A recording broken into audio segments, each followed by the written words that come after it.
That's why I hate it when people refer to branding.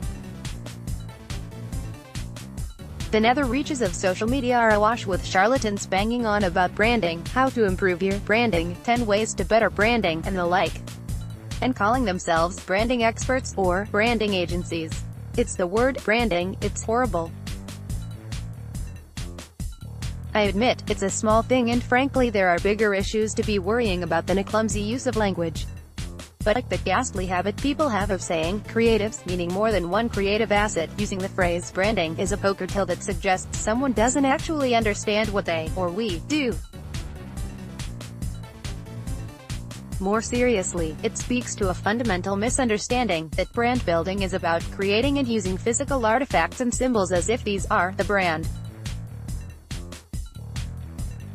When anyone with a passing familiarity with creating and nurturing great brands know that a brand is nothing more than a mental construct, existing only in the minds of real people.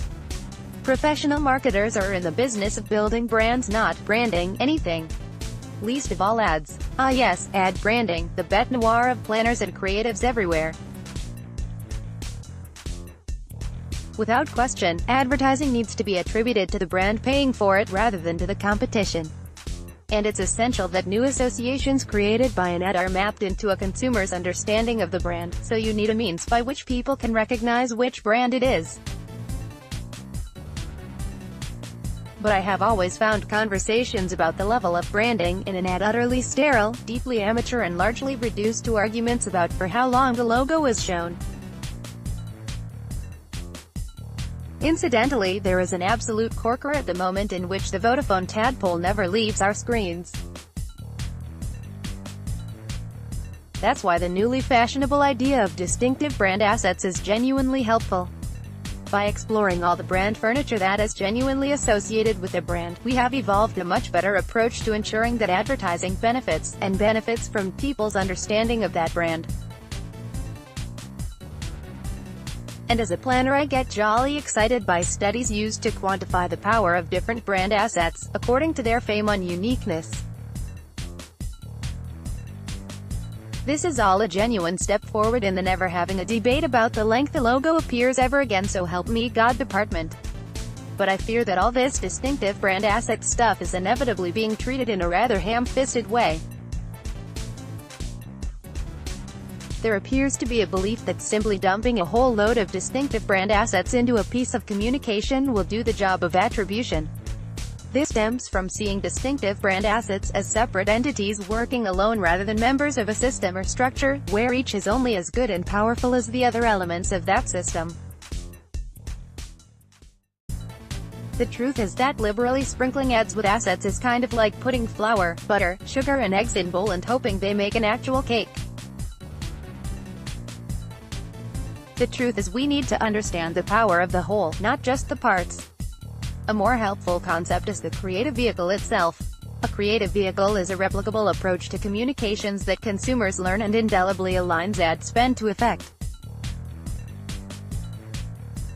It is a consistently used creative vehicle, not simply a bunch of distinctive brand assets, that really drives up brand attribution and drives down the money an advertiser needs to spend.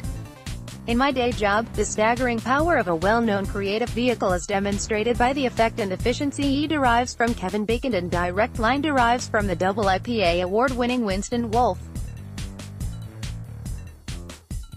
Obviously, characters and spokespeople, whether native to the brand, like Alexander Orleans, or drawn from popular culture, like the Wolf himself, are not the only powerful creative vehicles, though they have worked and continue to work stupendously well.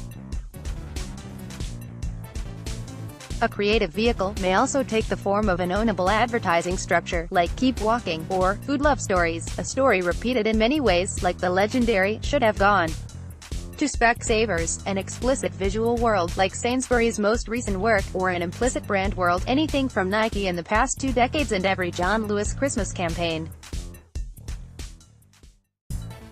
Of course, most powerful vehicles employ more than one approach.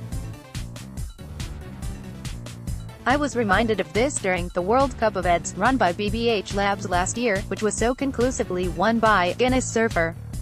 This extraordinary piece of film is as powerful today as when it was created 20 years ago.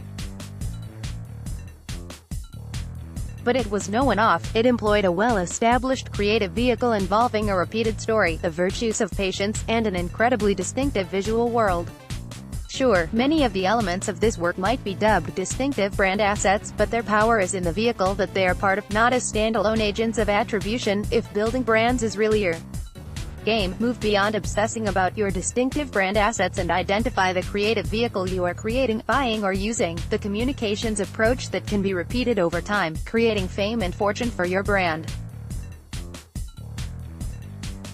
And leave branding to the cowboys, in both senses of the word. Richard Huntington is Chairman and Chief Strategy Officer at Saatchi.